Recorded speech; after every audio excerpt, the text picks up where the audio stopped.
Hey guys, this is JP. Welcome back to my official YouTube channel AP Sir English. स्वागत है आप सभी का दोस्तों हमारे एसटी डिस्कशन में। और ये एसटी नंबर 39 है। इससे पहले हम लोगों ने बहुत सारी एसटी सॉल्व की है और ये सारे के सारे क्वेश्चन बहुत इंपॉर्टेंट होते हैं, बहुत ही ज़्यादा इंपॉर्टेंट मैं कह सकता हूँ, क्योंकि सबके सब प्रीवियस ईयर क्वेश्चंस होते हैं और रिपीटेड होते हैं, कई बार पूछे गए हैं। तो काफ़ी कुछ सीखने को आपको मिलेगा। वीडियो के लास्ट तक बने रहिएगा। अगर किसी क्वेश्चन में कोई डाउट रहता है तो आप उसे कमेंट सेक्शन में मेंशन करेंगे, हम उसको डिटेल में आंसर देंगे। यहाँ पर बहुत ज़्यादा टाइम नहीं लेंगे क्योंकि हमें 46 क्वेश्चन कवर करने हैं और टाइम कम से कम यूज करेंगे हम। चलिए स्टार्ट करते हैं। एक एक क्वेश्चन का डिस्कशन यहाँ पर किया जाएगा। चलिए क्वेश्चन नंबर फर्स्ट कह रहा है हमारे पास वन वर्ड बताना है। यहाँ पर लिखा है, आप इसे पढ़िएगा और समझिएगा। वन वर्ड बताना है।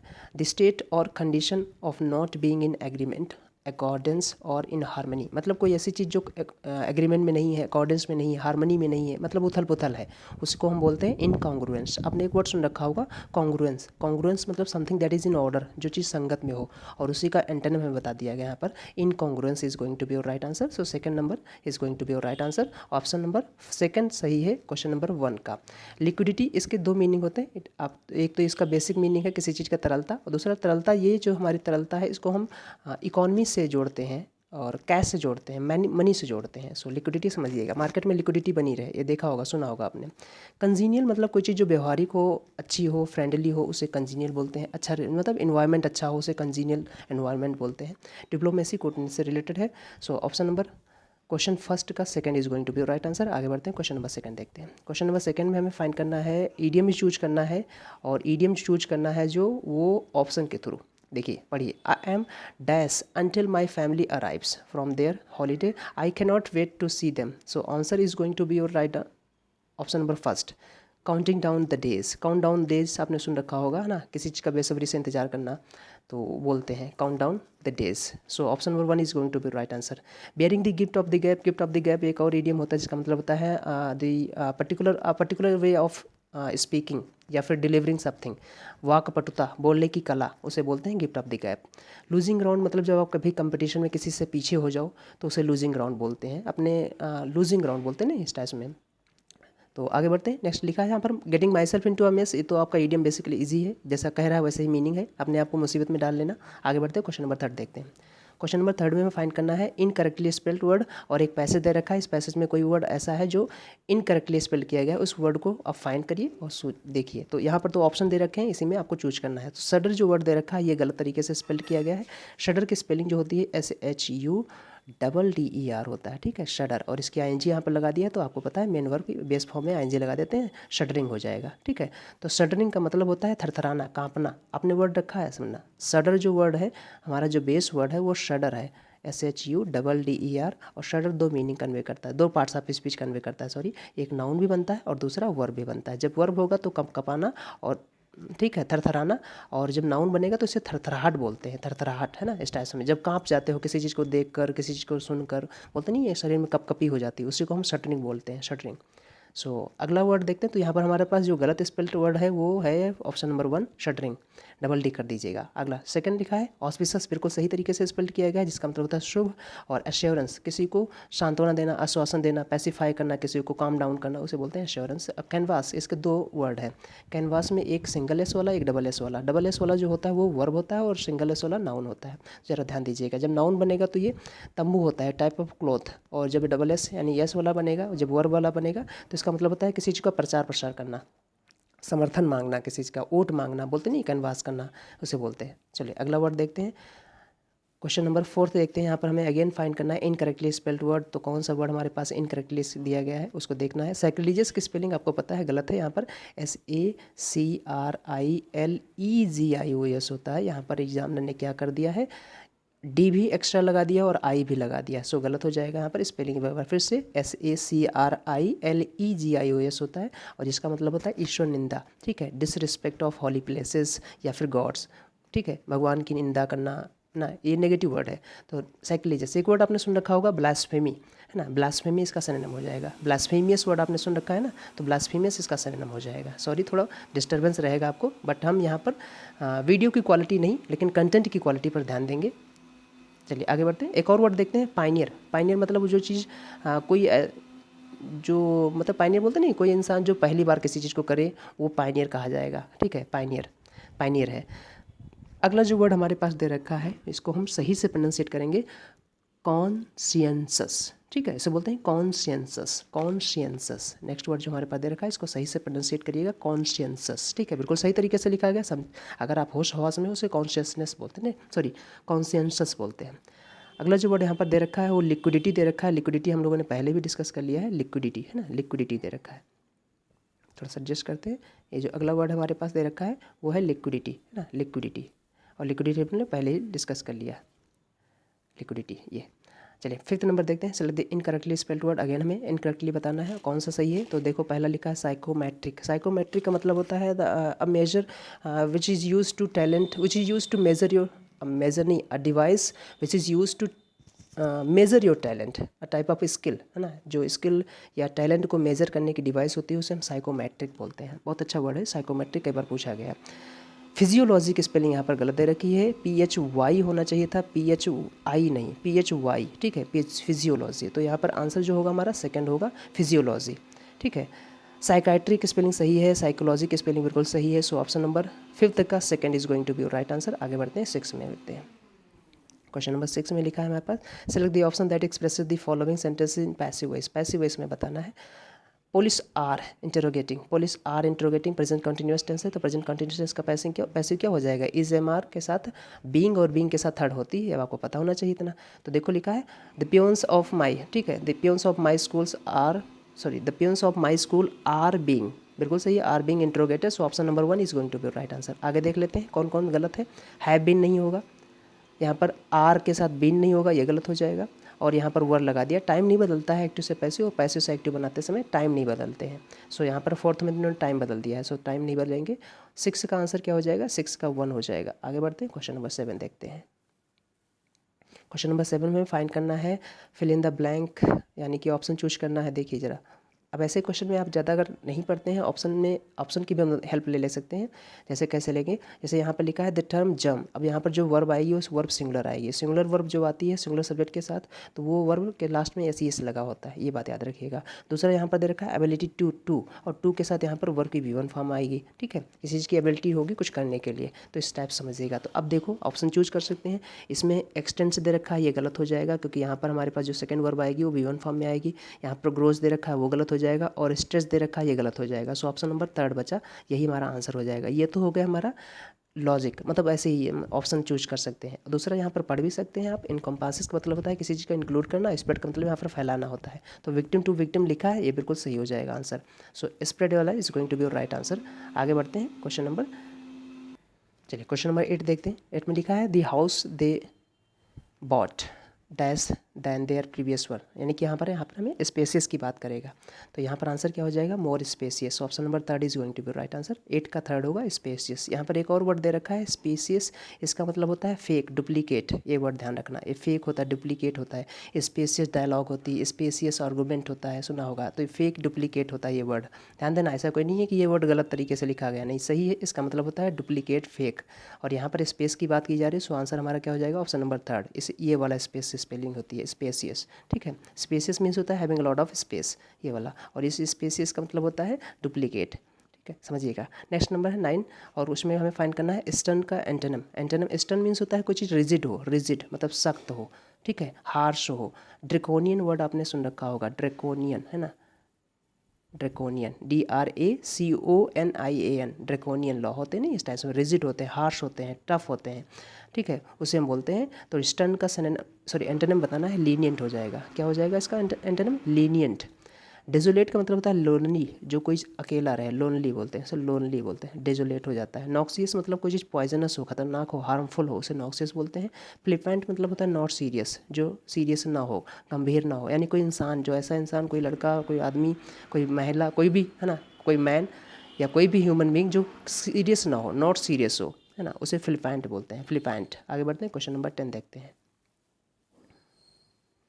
क्वेश्चन नंबर 10 में फाइंड करना है, और इसमें क्या करना है,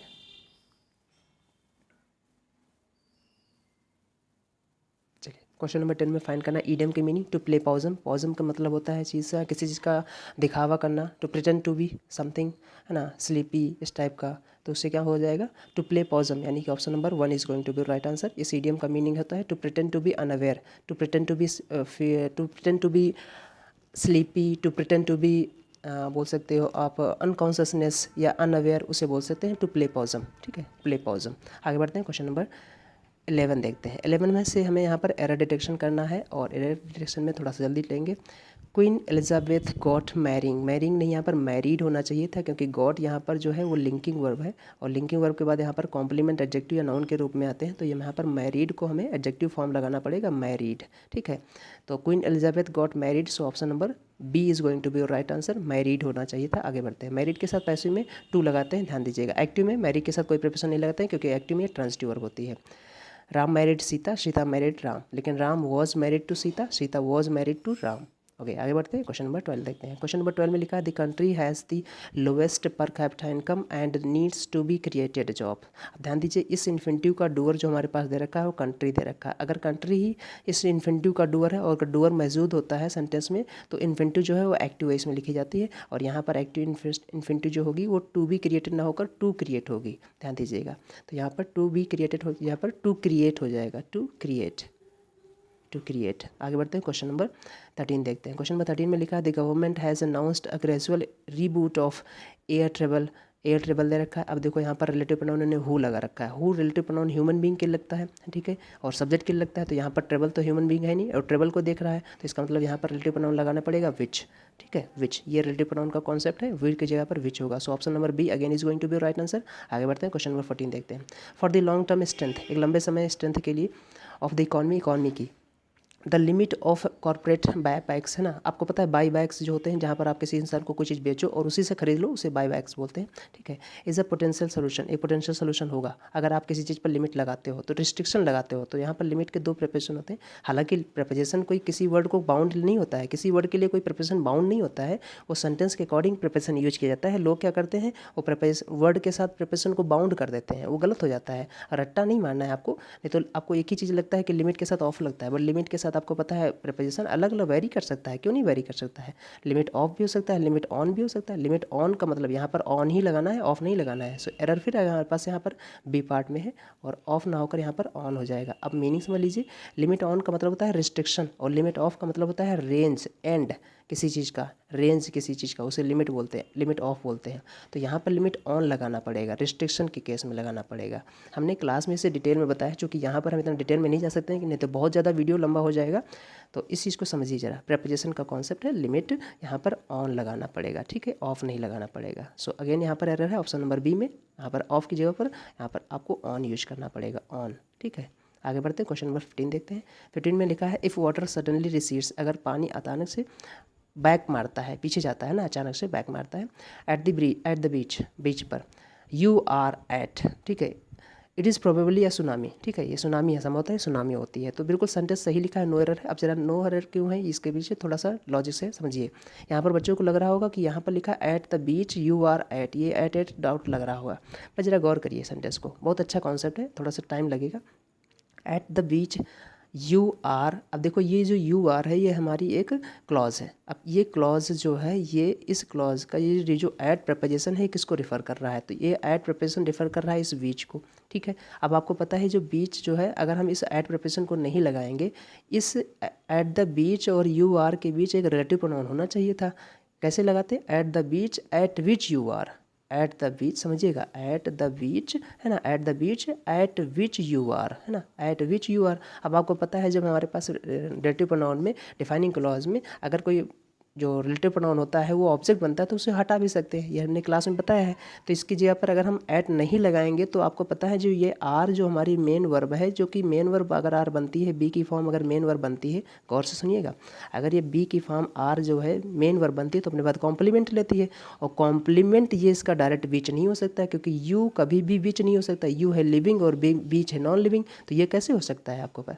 तो इसीलिए यहाँ पर ये प्रपोजिशन लगाना पड़ेगा। अब प्रपोजिशन लगा देंगे तो ये जो प्रपोजिशन का ऑब्जेक्ट ऑब्जेक्ट हो जाएगा, और ये प्रीपोजिशन का ऑब्जेक्ट जो हो जाएगा वो एडवर्ब ऑफ प्लेस हो जाएगा। आपको पता है एडवर्ब ऑफ प्लेस और एडवर्ब ऑफ टाइम जो है ये हमारे कॉम्प्लीमेंट हो सकते हैं, बाकी कोई एडवर्ब्स नहीं हो सकती हैं, इसलिए यहाँ पर प्रीपोजिशन लगाना पड़ेगा।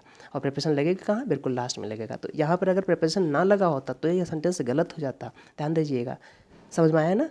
आगे बढ़ते हैं क्वेश्चन नंबर। तो यहाँ पर क्या है? बिल्कुल सेंटेंस सही है, 15 का नो एरर है, 15 में नो एरर है। आगे बढ़ते हैं। अगर किसी स्टूडेंट को डाउट रहता है तो वो क्लास में इसे डिस्कस कर लेगा। सेक्शन नंबर लिखा है haemophilia blood clotting can be. ये देखो आज जो ब्लड क्लॉटिंग है इसी को हम बोलते हैं कैसे ना पोजीशन या एडिशनल नॉलेज है ना, इसके बारे में बताई जा रही है। तो आगे भी लिखा है यहाँ पर सब्जेक्ट क्या हो जाएगा हमारा? हीमोफीलिया हो जाएगा। तो haemophilia blood clotting can be past about. Past about नहीं होता है, आपको पता है यहाँ पर फ्रेजल वर्ब क्या है, और पास का फ्रेजल वर्ब हमने पहले ही कवर कर लिया है पास। तो यहाँ पर पास डाउन हो जाएगा। क्या हो जाएगा? Passed down. अबाउट की जगह पर डाउन लगाना पड़ेगा। पास डाउन का मतलब होता है to pass from one generation to next, उसे बोलते हैं। तो हीमोफीलिया के बारे में बात कही जा रही है। ब्लड क्लॉटिंग होती है जो पास डाउन होती है, एक जनरेशन से दूसरी जनरेशन होती है, दी मैटरनल लाइन, ठीक है, within families. Men are more likely to develop it. अच्छा, जो आदमी होते हैं वो बहुत ज़्यादा इसके शिकार होते हैं, और जो महिलाएं होती हैं वो इसके एक्चुअल में इसकी कैरियर्स होती हैं, वाहक होती हैं। तो महिलाएं जो हीमोफीलिया लाती हैं वो महिलाएं वाहक होती हैं, लेकिन उसका अफेक्ट जो उसका इम्पैक्ट पड़ता है वो आदमी में पड़ता है। यानी कि सबसे ज़्यादा जो डेवलप होता है ये चीज़ वो आदमी में होती है, और इसके कैरियर्स जो होते हैं वो हमारे पास महिलाएं होती हैं, इसलिए ये इसके बारे में बताई गई है। तो यहाँ पर पास्ट अबाउट ना होकर पास्ट डाउन हो जाएगा। बहुत सारे वर्ड हैं, पास बाई हो गया, वॉक बाई इसका मतलब बोलते हैं, पास अवे होता है डाई करना, पास ऑफ का मतलब होता है पास ऑफ, OFF ऑफ वाला, डिस्गाइज करना होता है, पास अवे का मतलब डाई करना होता है, आपने सुन रखा होगा। पास ऑन का मतलब होता है टू ट्रांसफ़र या गिव, है ना, सुन रखा होगा बहुत सारे वर्ड। तो पास से रिलेटेड वर्ड बहुत ज़्यादा इंपॉर्टेंट है। और आपने देखा होगा अभी जो एग्ज़ाम हो रहे हैं CHSL के, इसमें फ्रेजल वर्ब बहुत ज़्यादा पूछी जा रही है, और हम लोगों ने क्लास में अच्छी खासी कवर भी कर रखी है। तो इस सबको आप रिवीजन कर डालो, बहुत ज़रूरी है। पास आउट का मतलब होता है फेंट हो जाना, ठीक है। ये एक और ये होता है, पास आउट का मतलब होता है कोर्स कंप्लीट कर लेना, है ना, किसी कॉलेज से पास आउट होना। और दूसरा फेंट हो जाना, है ना, बेहोश हो जाना, उसे पास आउट बोलते हैं। बहुत सारे वर्ड है, क्योंकि फ्रेजल वर्ब की मीनिंग अपनी अलग होती है, इसलिए इनको याद करना बड़ा चैलेंजिंग होता है, बट बहुत अच्छे तरीके से आप याद कर सकते हो। आगे बढ़ते हैं, क्वेश्चन नंबर 17 बढ़ते हैं। I have been greatly privileged. अब हम किसी चीज़ के लिए प्रिविलेज्ड हुए हैं, नहीं दे रखा, प्रेजेंट परफेक्ट सेंटेंस दे रखा है, काम के कंप्लीशन को रिप्रेजेंट करेगा। तो I have been greatly privileged. अब हम किस चीज़ को लेकर प्रिविलेज्ड हुए हैं? जो चीज़ होगा उसको, या जो चीज़ हो चुकी है उसको? तो जो चीज़ हो चुकी है उसके लिए हम प्रिविलेज्ड हो चुके होंगे ना। और जो चीज़ हो चुकी है अगर उसी चीज़ को हमें इन्फिनिटिव के थ्रू रिप्रेजेंट करना होता है तो आपको लगाता है परफेक्ट का इन्फिनिटिव लगाते हो। कौन सा इन्फिनिटिव लगाते हो? Perfect infinitive. और परफेक्ट इन्फिनिटिव क्या होती है? टू हैव, और हैव के साथ मेन वर्ब, हैव के साथ वर्ब की थर्ड फॉर्म, ठीक है, मेन वर्ब नहीं, सॉरी, हैव के साथ वर्ब की थर्ड फॉर्म, क्योंकि ये मेन वर्ब नहीं होती है, ये नॉन फाइनाइट वर्ब होती है। मेन वर्ब तो हमारे पास यहाँ पर प्रिविलेज्ड हो जाएगी इस टाइम में, ठीक है। तो यहाँ पर देखो, अगर आप प्रिविलेज्ड हो किसी चीज़ को लेकर, किसी चीज़ को, एक्चुअल में मेन वर्ब हमारे पास बीन है, ध्यान दीजिए, प्रिविलेज्ड तो एडजेक्टिव है। तो अगर हम अब किसी चीज़ को लेकर प्रिविलेज्ड हैं, जो कि प्रेजेंट परफेक्ट में दे रखा है, तो काम के कंप्लीशन की बात कर रहा है। अगर हम किसी चीज़ को लेकर प्रिविलेज्ड हो चुके हैं तो इसका मतलब यहाँ पर टू ट्रेबल ना होकर टू हैव ट्रेबल्ड हो जाएगा। टू हैव ट्रेबल्ड, ठीक है, TRAVELLED, ट्रेबल्ड इस टाइप में। एक बार फिर से समझेंगे, नॉन फाइनाइट के थ्रू हमें किसी ऐसे एक्शन को रिप्रेजेंट करना है जो मेन वर्ब के पहले एक्शन को रिप्रेजेंट करेगा, तो उसे हम परफेक्ट इन्फिनिटिव में लगाते हैं। नॉन फाइनाइट के थ्रू हमें किसी ऐसे एक्शन को रिप्रेजेंट करना होता है जो मेन वर्ब के बाद होता है, उसे हम इंडेफिनिट स्टेट की इन्फिनिटिव में लगाते हैं 2+B1 में। और नॉन फाइनाइट के साथ, सॉरी, फाइनाइट वर्ब के साथ किसी ऐसे, नॉन फाइनाइट वर्ब में किसी ऐसे एक्शन को रिप्रेजेंट करना है जो मेन वर्ब के साथ साथ हो, तो उसे हम कंटिन्यूस स्टेट लगाते हैं। ये सब आपको पता है। तो यहाँ पर क्या होना चाहिए था? टू ट्रेबल की जगह पर टू हैव ट्रेबल्ड हो जाएगा। आगे बढ़ते हैं, question number 18। The Indian defence forces fight the enemy till the last soldier was standing. अब देखो, ध्यान से देखो, ये जो till the last soldier was standing है, ये हमारी टाइम क्लॉज है। अगर ये टाइम क्लॉज है तो आपको पता है, चलिए क्वेश्चन नंबर 18 देखते हैं। और क्वेश्चन 18 में कह रहा है कि हमारे पास the Indian forces fight the enemy till the last soldier was standing. अब देखो यहाँ पर लिखा है till the last soldier was standing, ये हमारी सबऑर्डिनेटिंग क्लॉज है। और सबऑर्डिनेटिंग क्लॉज में जो टाइम लिखा है, क्योंकि ये टाइम कंडीशन वर्ड है हमारे पास, टिल हो गया, अनटिल हो गया, एज सुन एज हो गया, आफ्टर हो गया, व्हेन हो गया, ये सब टाइम डिनोटिंग वर्ड होते हैं, और इनसे लिखी गई क्लॉज जो होती है वो टाइम क्लॉज होती है। अब ये टाइम क्लॉज जो है इसे हम सबऑर्डिनेटिंग क्लॉज कहते हैं, और सबऑर्डिनेटिंग क्लॉज में लिखा गया टाइम जो है वो हमारा पास्ट है। अच्छा, ये पास्ट का टाइम है जो किसके टाइम को रिप्रेजेंट करेगा? तो मेन क्लॉज में हुए एक्शन के टाइम को रिप्रेजेंट करेगा। मेन क्लॉज में हुए एक्शन के टाइम को रिप्रेजेंट करेगा। अच्छा, अगर हमारा टाइम पास्ट में होता है जो कि सबऑर्डिनेटिंग क्लॉज में लिखा है तो एक्शन भी हमारा पास्ट होगा, क्योंकि टाइम डिसाइड द टेंस। तो यहाँ पर जो फाइट है वो फाइट ना होकर फॉट हो जाना चाहिए था, यानी फाइट की सेकंड फॉर्म क्या हो जाएगी, फॉट हो जाएगी। सो यहाँ पर एरर क्या है हमारे पास, इस ऑप्शन नंबर बी में है, फॉट की स्पेलिंग हो जाएगा था। यहाँ पर वर्ब की सेकंड फॉर्म लगानी है, फाइट की फॉट हो जाएगी। तो बहुत अच्छा क्वेश्चन है, यहाँ पर ये कॉन्सेप्ट है, समझिएगा। हमारी टाइम क्लॉज जो है प्रेजेंट सॉरी पास्ट में, अगर टाइम क्लॉज पास्ट में है तो ये मेन क्लॉज में हुए एक्शन के टाइम को रिप्रेजेंट करेगी। अगर मेन क्लॉज में हुए एक्शन के टाइम को रिप्रेजेंट करेगी जो कि ये पास्ट में ही है, तो टाइम डिसाइड द टेंस, तो वाज पास्ट में, तो यहाँ पर फाइट भी सेकंड फॉर्म में फॉट होना चाहिए था, ठीक है। सो फॉट हो जाएगा, फॉट, ठीक है। The Indian defence forces fought the enemy, ठीक है, till the last soldier was standing. आगे बढ़ते हैं, क्वेश्चन नंबर 19 देखते हैं। The officer asked the recruit which है ना, विच डिस्ट्रिक्ट ही केम। अब ध्यान से देखिएगा जरा, बहुत अच्छा सेंटेंस है, इससे पहले अगर हमने डिस्कस किया, यहाँ पर भी प्रीपोजिशन की एरर है।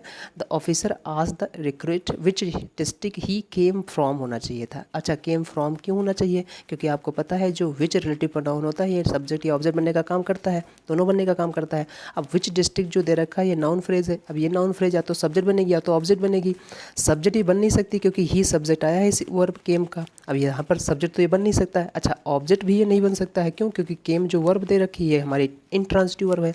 इंट्रांसिटिव वर्ब डायरेक्ट ऑब्जेक्ट ले नहीं सकती है, इसलिए आगे हमें यहाँ पर क्या देना पड़ेगा, प्रीपोजिशन देना पड़ेगा। इसलिए बोलते हो नहीं फ्रॉम विच या which district you come from बोलते हो ना, तो इसीलिए बोलते हो। वहाँ पर समझ नहीं पाते हो लेकिन आप बोलते हो यही हो, इसी रीजन से। तो रीजन समझ पाए ना कि यहाँ पर जो विच डिस्ट्रिक्ट लिखा है ये हमारी नॉन फ्रेज है। अब ये जो विच डिस्ट्रिक्ट होती है, जो नॉन फ्रेज होती है, सॉरी जो विच होता है, ये आपको पता है जब रिलेटिव प्रोनाउन बनता है तो ये सब्जेक्ट और ऑब्जेक्ट दोनों बनने का काम कर सकता है। अब ये सब्जेक्ट ना बन रहा है यहाँ पर, ना ऑब्जेक्ट बन रहा है, क्यों, क्योंकि सब्जेक्ट हमें रिक्वायरमेंट है नहीं, ही दे रखा है इस केम वर्ब का सब्जेक्ट। अच्छा, ये ऑब्जेक्ट बन नहीं सकता है क्योंकि केम जो वर्ब है वो हमारी इंट्रांसिटिव वर्ब है। अब इंट्रांसिटिव वर्ब डायरेक्ट ऑब्जेक्ट तो ले नहीं सकती किसी चीज़ को, तो क्या करता है, प्रीपोजिशन ले लेती है। अब कौन सा प्रीपोजिशन लगाना पड़ेगा, तो कम के लिए फ्रॉम लगाते हैं, ओरिजिन दिखाना पड़ता है, सोर्स दिखाना पड़ता है, और सोर्स की प्रीपोजिशन जो होती है वो फ्रॉम होती है। आपको ये बहुत कायदे क्लियर से मैं आपको प्रीपोजिशन पढ़ाता हूँ, इसलिए बोलता है ना प्रीपोजिशन कोई रटने वाली चीज़ नहीं है, समझने वाली चीज़ है। बहुत अच्छे से समझेंगे, बहुत अच्छा कॉन्सेप्ट मिलेगा, तो आप सब चीज़ें अच्छे से कर जाएंगे। और लोगों के लिए प्रीपोजिशन बहुत ही चैलेंजिंग हो जाता है, बट हमारी क्लास में आपको पता है हम लोग कैसे पढ़ते हैं, बहुत अच्छे तरीके से इसे कवर करते हैं।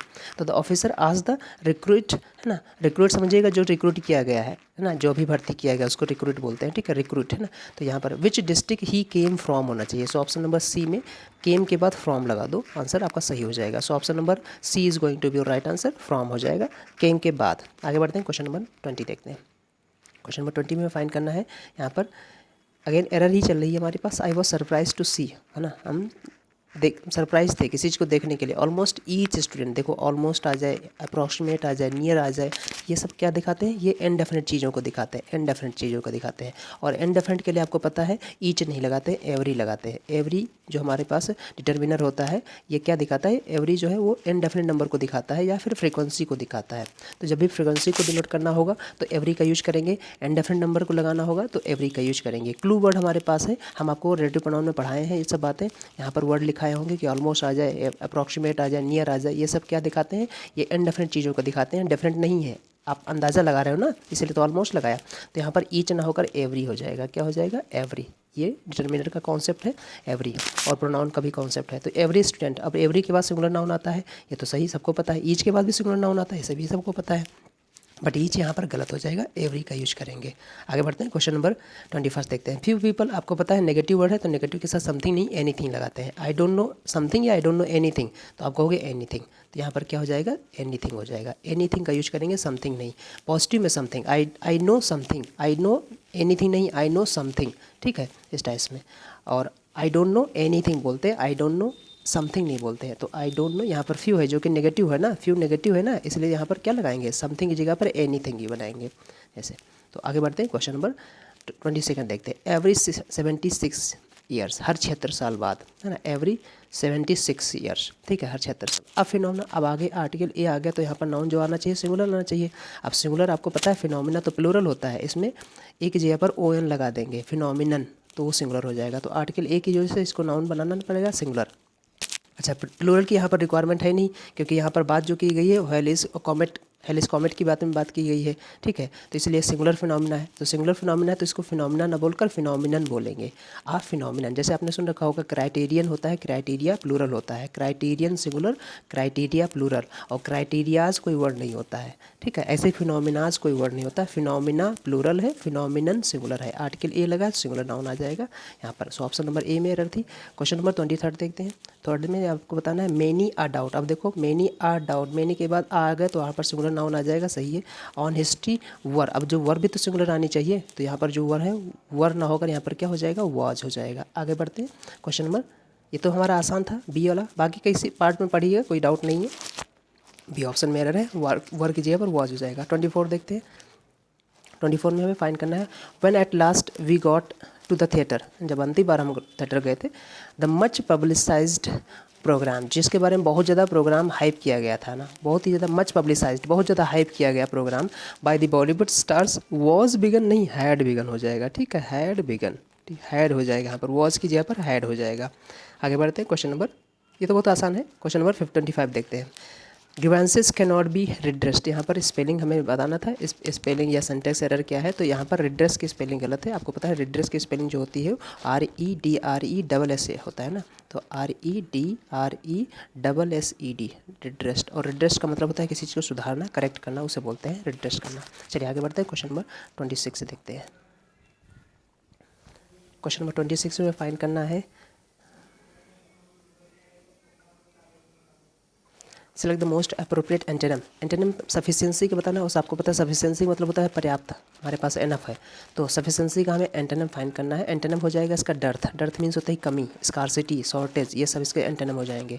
प्लेंटी इसका सिनोनिम, एनफ इसका सिनोनिम, इनडिफिशियंसी इसका सिनोनिम। तो सफिशिएंसी की बाकी सारे वर्ड जो है सिनोनिम है, सिर्फ डर्थ जो है उसका एंटेनम है। आगे बढ़ते हैं। क्वेश्चन नंबर 27 देते हैं। 7 में हमें फाइंड करना है सिनोनिम किसका, वोक का, और वोक का मतलब होता है कोई चीज़ फैशन में होना, ट्रेंड में होना। सो वोक का सिनोनिम क्या है, ऑप्शन नंबर 3 है, फैशन, वोग, ठीक है। आपने वर्ड सुन रखा होगा। एक और वर्ड होता है वेग, VAGUE, है ना, सॉरी VAGUE। वेग मीन्स होता है अनक्लियर, अस्पष्ट, है ना, नॉट क्लियर, एम्बिगुअस, इक्विवोकल, ये सब वर्ड इसके वेग के सिनोनिम हो जाएगा। यहाँ पर वोग दे रखा है, वोग का मतलब होता है फैशन होना, ट्रेंड में होना, कोई चीज़ उस वोग में है। अनएम्बिगुअस नहीं होगा यहाँ पर, स्टैंडर्ड, ऑब्सक्योर, ये सब नहीं होंगे। सो आंसर हमारा क्या हो जाएगा, फैशन हो जाएगा। आगे बढ़ते हैं। क्वेश्चन नंबर 28 देखते हैं। 28 में फाइंड करना है narration. Shikha said the heavy rain this weekend has spoil. अब देखो यहाँ पर प्रेजेंट परफेक्ट दे रखा है, तो किस में बदलेगा, पास परफेक्ट में बदलेगा। पास परफेक्ट की हेल्पिंग वर्ब क्या होती है, हैड प्लस वर्ब की थर्ड फॉर्म होती है। अब देखो सब में हैड की वर्ब थर्ड फॉर्म है, चलो इससे तो काम नहीं बनेगा। अब हम चेक करते हैं। Shikha said that the heavy rain this weekend को बदलना चाहिए था, दैट वीकेंड, ये गलत हो गया। सो ऑप्शन नंबर 1 गलत। शिखा टोल्ड मी, यहाँ पर आप अननेसेसरी ऑब्जेक्ट लगा दिया, जबकि ऑब्जेक्ट दे नहीं रखा था। चलो देखते हैं। और आगे दे रखा माई यहाँ भी गलत है, यानी ऑप्शन नंबर 2 भी गलत है। पहले यहाँ भी गलत हो गया, इसके बाद माई भी लगाया, इसलिए गलत हो गया। सो ऑप्शन नंबर 1 और 2 दोनों गलत हो गए। हमारे पास बचा 3rd।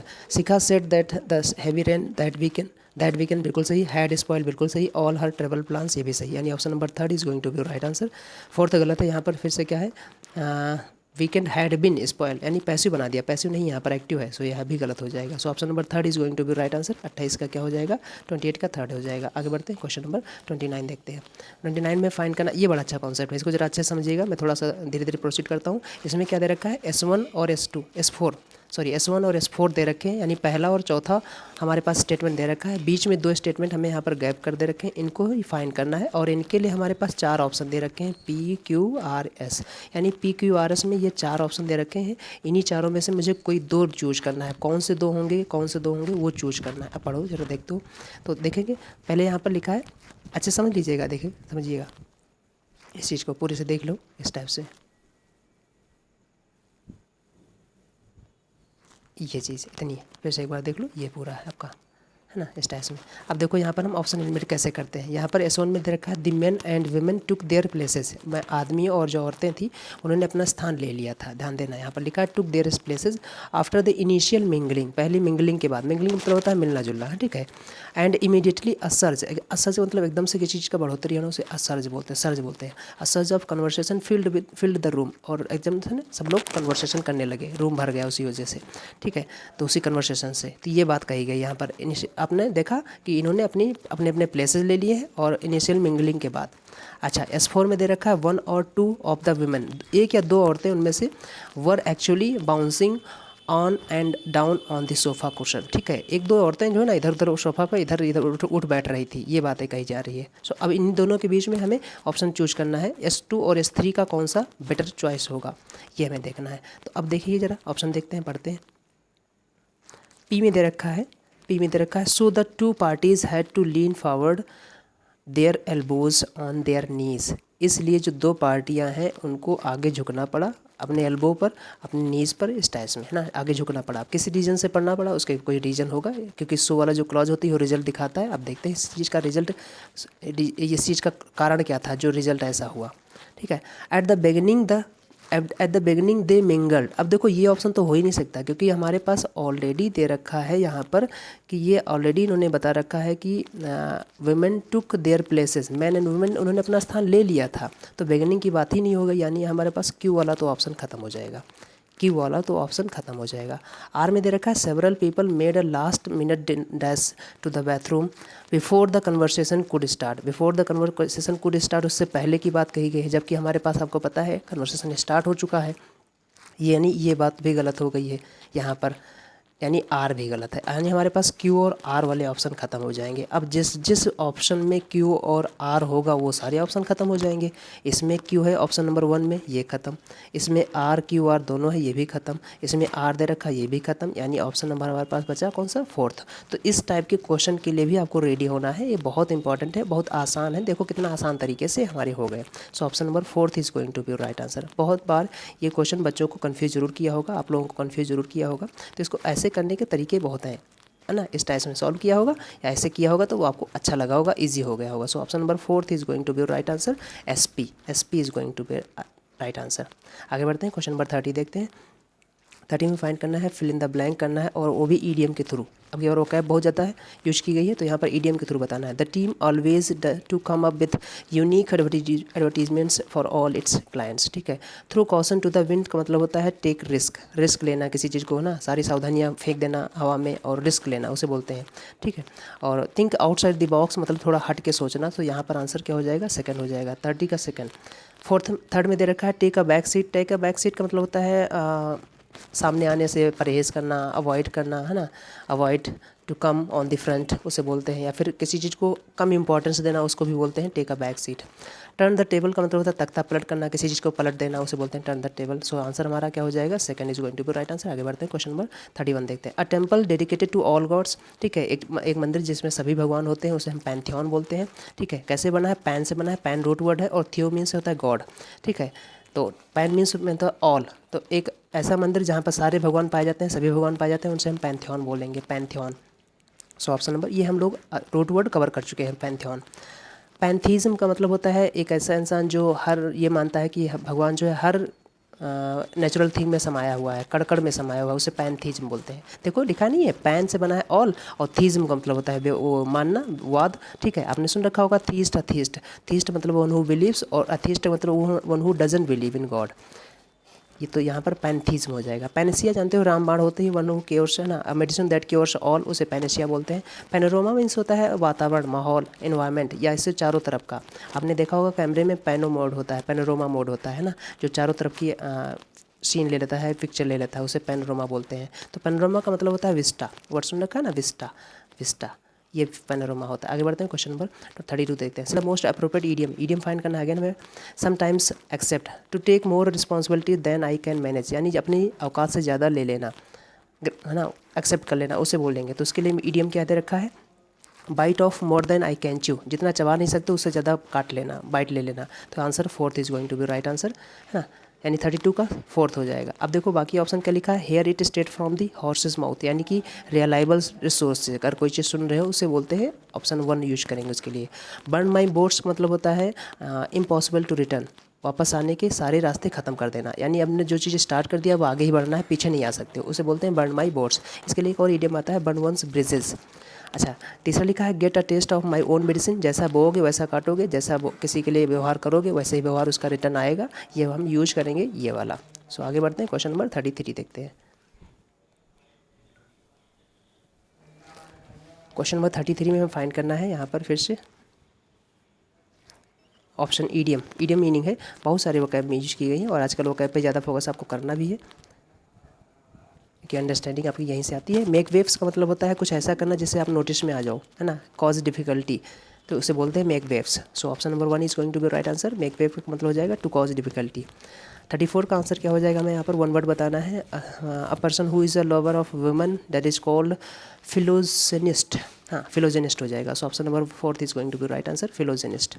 ठीक है। फिलोलॉजिस्ट होता है one who loves to study, और misogynist one who hates women, monogamist one marriage, single marriage. So option number 4 is going to be right answer. आगे बढ़ते हैं, 35 देखते हैं। 35 में select the most appropriate synonym find करना है। प्रूडेंट का मतलब होता है वाइज, है ना, जो बुद्धिमानी हो, प्रूडेंट बोलते हैं, उसे बोलते हैं। तो प्रूडेंट का मतलब हो जाएगा judicious. Option number 1 is going to be right answer. Synonym find करना है। प्रेशियस मतलब कीमती होता है। डिफिडेंट मतलब संकोची, कॉन्फिडेंट का उल्टा होता है। डाउटफुल मतलब संकोची होता है। आगे बढ़ते हैं क्वेश्चन नंबर 36 से आगे बढ़ते हैं। जो हमारे पास क्लोज टेस्ट दे रखा है, इसको पढ़िएगा, बहुत आसान है। मैं आपको मीनिंग बता दे रहा हूँ, वर्ड बता दे रहा हूँ, आंसर बता दे रहा हूँ। ठीक है। अब देखिए पहले में यहाँ पर आंसर क्या हो जाएगा हमारे पास, ऑफर्स हो जाएगा। 36 का आंसर जो हो जाएगा फर्स्ट में ऑफर्स हो जाएगा, ऑफर्स की बात कही गई है। 37 का जो हो जाएगा एक्सप्लोर हो जाएगा, क्योंकि एक्सप्लोर करने की बात कही गई है। और 38 में जो हो जाएगा वो प्लेटफॉर्म हो जाएगा। 39 में जो हो जाएगा वो कल्टीवेट्स हो जाएगा। अब जरा 39 का बड़ा आसान है, आप ग्रामर भी लगा सकते थे। 39 में देखो क्या रखा है, 39 में यहाँ पर 39 में कह रहा है कि देखो यहाँ पर लिखा है एनहेंसेस, पॉजिटिव की बात कही गई है, नॉट ओनली के साथ जुड़ा है, बट आल्सो के पास जो वर्ड आएगा ये पॉजिटिव वाला आएगा। अब 39 में देखो अवॉइड्स नेगेटिव है, प्रोवोक्स नेगेटिव है, विदर्स नेगेटिव। विदर्स का मतलब होता है मुरझाना, किसी चीज़ को मुरझा जाना बोलते नहीं, मुरझा गया उसे विदर बोलते हैं, तो ये भी नेगेटिव है। सो आंसर हमारे पास क्या हो जाएगा, कल्टीवेट्स हो जाएगा। अच्छा आगे 40 में आंसर क्या हो जाएगा, लिटरेचर की बात की गई, सिंगुलर हो जाएगा तो बिकम्स हो जाएगा, यानी 40 का 1 हो जाएगा। फिर से एक बार देख लो, 36 में हमारे पास ऑफर्स है। 37 में हमारे पास एक्सप्लोर है, 4th है। 38 में हमारे पास प्लेटफॉर्म है, और 39 में हमारे पास कल्टीवेट्स है, और 40 में हमारे पास बिकम्स है। आगे बढ़ते हैं नेक्स्ट। अगला फिर हमें यहाँ पर क्लोज टेस्ट दे रखा है, उसमें भी आंसर बता देते हैं, बहुत ही आसान है, पढ़ लीजिएगा, थोड़ा सा पॉज देकर देखो, पढ़ लिया। अब आंसर आ जाओ। 41 में जो हमारा आंसर है वो नो हो जाएगा, यानी 3rd हो जाएगा, नो। ठीक है। 42 में हो जाएगा इज़ हो जाएगा, सिंगुलर की बात कही गई है। 43rd में इट्स की बात कही गई है, इट्स हो जाएगा। और 44 में जो है इज़ हो जाएगा। 45 में जो हो जाएगा वो बाई हो जाएगा। सो एक बार फिर से, 41 में नो, 42 में इज़, 43 में इट्स, 44 में इज़, 45 में बाई हो जाएगा। पढ़िएगा, अगर कोई डाउट है तो पूछिएगा। और क्लोज टेस्ट करने के सॉल्व करने के तरीके मैं आपको बता चुका हूँ पहले के वीडियोज़ में। 46 लास्ट क्वेश्चन है, तो यहाँ पर हमें बताना है टैंक्ड की मीनिंग क्या हो जाएगी। ठीक है, टैंक्ड की मीनिंग क्या है, तो टैंक्ड का मतलब होता है, देखो 2 मीनिंग होते हैं टैंक का मतलब। एक तो टैंक का मतलब होता है किसी चीज़ को फिल करना, भरना, टैंक कर दिया। और दूसरा टैंक का मतलब होता है बूमरैंग, किसी चीज़ का औंधे मुँह गिर जाना, फाल हो जाना, फेल हो जाना, उसे बोलते हैं। तो आंसर हमारे पास टैंक्ड यानी V2 फॉर्म दे रखी है, तो फेल इसका आंसर हो जाएगा। Option number 3 is going to be right answer. Boomerang word सुन रखा है, फ्लॉप वर्ड सुन रखा है ना आपने, फ्लॉप है ना, इस टाइप से फ्लॉप हो जाएगा। तो फ्लॉप का मीनिंग रखा है, बूमरैंग वर्ड आपने सुन रखा होगा, बूमरैंग, BOOMERANG, बूमरैंग बोलते हैं ना, किसी चीज़ का औंधे मुँह गिर जाना, बूमरैंग का जाना, फ्लॉप कर जाना। So fail is going to be right answer, option number 3। So with this हमने इसके साथ ही एक और डिस्कशन कर लिया। 39 थोड़ा सा वीडियो क्वालिटी पर नहीं क्वांटिटी पर ध्यान दीजिएगा, और वीडियो की क्वांटिटी नहीं कंटेंट की क्वालिटी पर ध्यान दीजिएगा। कंटेंट की क्वालिटी पर थोड़ा सा आसपास में डिस्टर्बेंस है, बट मैं ऐसे ही बना देता हूँ ताकि आपका जो बच्चे नहीं कर पाए हैं, जो कि क्वेश्चन बहुत इंपॉर्टेंट है, इसलिए आपके लिए जानना बहुत ज़रूरी होता है।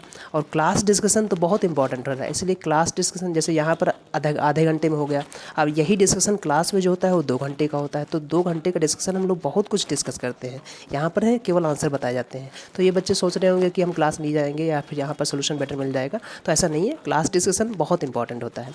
चलिए तो अगले मिलेंगे अगली ST के साथ, तब तक अपना ध्यान रखिएगा। टाटा बाय बाय, जय हिंद दोस्तों।